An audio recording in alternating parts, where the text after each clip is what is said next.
আমার কাছে মনে হয় অঙ্কন আমাদের টিমে ইনফর্ম প্লেয়ার, ওর রান আউটটা মনে একটু কস্টলিটা আমার মনে হয়েছে। প্ল্যানটা আসলে প্রথম থেকে আমাদের মানে যারাই গিয়েছে তারাই যখন আমাদের ফিডব্যাক দিচ্ছিল যে উইকেটটা একটু স্লো, আমাদের যেই মানে ইয়াতে ছিল যে যত ডিপে নেওয়া যায় বা লাস্ট ওভারে যদি চান্সটা হয়ে যায়, হ্যাঁ মাঝখানে মনে হয় আমাদের একটু সিঙ্গেল রোটেট করলে হয়তো আমাদের আর একটু ক্লোজ হয়ে যেতে পারতো, বাট উই মিসড ইট। আরেকটু যদি আমি এলাবোরেট করি,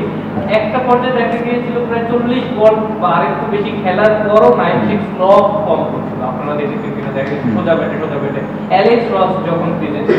ওই সময়টা আপনারা পার্টিকুলারলি মনে করেন কিনা যে ওই জায়গাটা আপনারা পিছিয়ে গেছেন? কারণ শুরুতে যেটা হয়েছে মিরাজ আর নাইম স্ট্রাগল করছিল ফাইন, কিন্তু আপনাদের হাতে যেহেতু উইকেট ছিল ওই জায়গায় চান্সটা নেওয়া ছিল।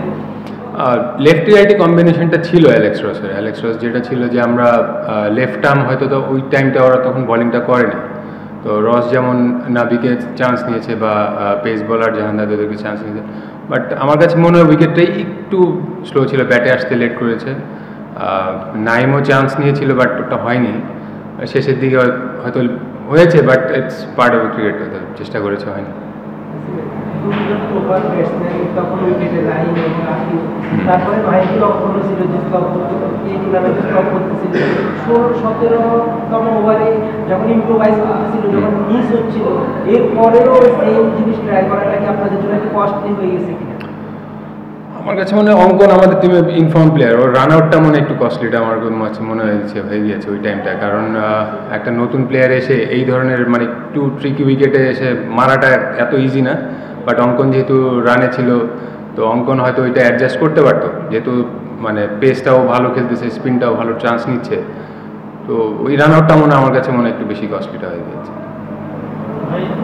আমরা যেখানে দেখি যে চ্যাম্পিয়ন্স লাগ বলতে একটা ব্যাপার থেকে লাইক রংপুর রাইডার্সের বিষয়টা যদি দেখো খুব বেশ কয়েকটা খুব ক্লোজলি জিতেছে, হারার মতো জিতে গেছে, আপনাদের ঠিক উল্টোটা হচ্ছে যে যেটার মধ্যে সেটা ছিল খুব কাছে গিয়ে হারছে, আমাদের আসলে চ্যাম্পিয়ন্স লাগটা কি মিসিং কিনা?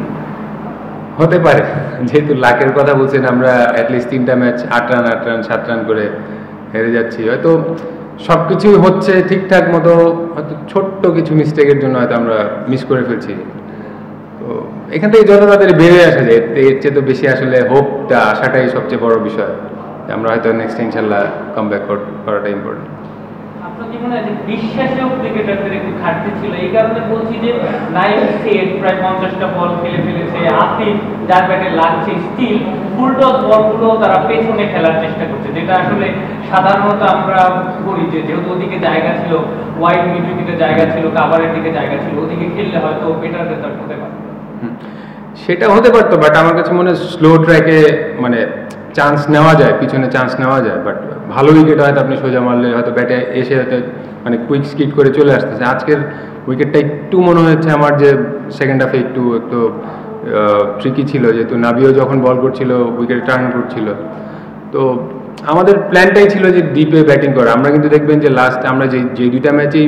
200 রান প্লাস করেছি, আমরা কিন্তু যত ব্যাটাররা ডিপে গিয়েছে লাস্টে এক্সিকিউশনের টাইমে 4-5 ওভার আমরা কিন্তু অসাধারণ ক্রিকেট খেলেছি, তো আজকে কিন্তু হয়ে যাচ্ছিল almost, but what should say